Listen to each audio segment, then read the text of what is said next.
School boards around the area are getting very close to finalizing budgets that will go before voters in mid-May. It's a tough budget year for many of the districts for a variety of reasons. Rising insurance, personnel costs up, but also an outdated state funding formula. Joining us now, retired superintendent, now executive director of the statewide school finance consortium, Rick Timbs. Rick, good to see you. Thanks for joining us. Appreciate it. Glad to be here. Thanks for the invite. So we are hearing a lot this year and last about the state fully funding foundation aid. I mean, what is foundation aid? What does that even mean? That's basically what Albany allocates to local school districts, essentially, to run their operations? That's exactly right. What it is, foundation aid is unrestricted aid that goes to every single school district in the state of New York. It's supposed to be the basis of all their state funding. Of course, there's other types of aid as well, but foundation aid is the largest piece. So school districts are heavily dependent on it. Yeah, so we keep hearing that it's fully funded, which evidently it is. So why would most superintendents say that's still not giving them their fair share of the money they need to run their districts? Well, it was fully funded in the year 23-24. I wouldn't say it's fully funded right now if you actually looked at the formula.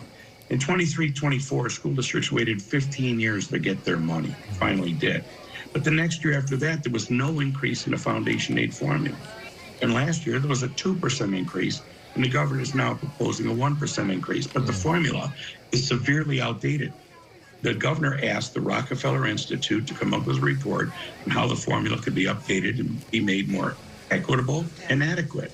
And they came up with a huge report, which has yet to be embraced by state government. I was going to say, why is there any kind of appetite? So it sounds like there's a way to fix this, but you got to have the appetite to do it in Albany. That's correct. I don't think there is much of an appetite. I think the legislature would like to see more changes made, and the governor said she's not interested in any more. She did make about 3 changes that were helpful, no doubt about it. It made certainly things more equitable. But the underlying cost factor here has not been recalculated in years. The question I think we all want to answer is, how much does that cost to educate a child in New York? And what should be the state's role in that cost? So basically, what's the solution in the meantime? What do you discuss with area superintendents, things like that, school leaders, about how they handle things these days? Because budgets are very, very tight for a variety of reasons, like we explained. Well, I think if the state keeps reneging on these changes, I think we're going to end up with further deterioration of the finances of school districts across the board. As you pointed out, a lot of costs are increasing. We're in competition for the best and brightest candidates for teachers, guidance counselors, principals, superintendents, everything. And so what happens here is our costs are escalating much faster than our revenues. The tax cap, of course, has been restrictive, but we understand there's a reason for that. But at the same time, the state support is really waning. In other words, they're mandating more and more cost increases, but they're not showing up with the aid to support those new initiatives. So some of the things we're suggesting, more changes to the formula to make it more equitable and more adequate.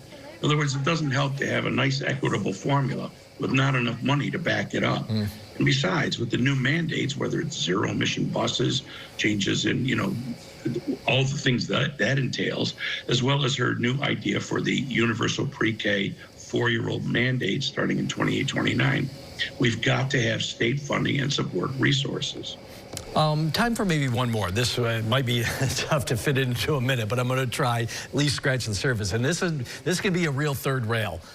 How much should districts be looking at consolidation, especially when we're talking some of those smaller ones? Should that be back on the table again, really?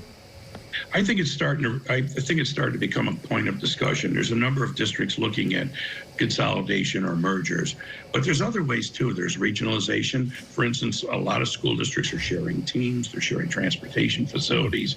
So there are some mid-steps that actually can be taken that could really help out.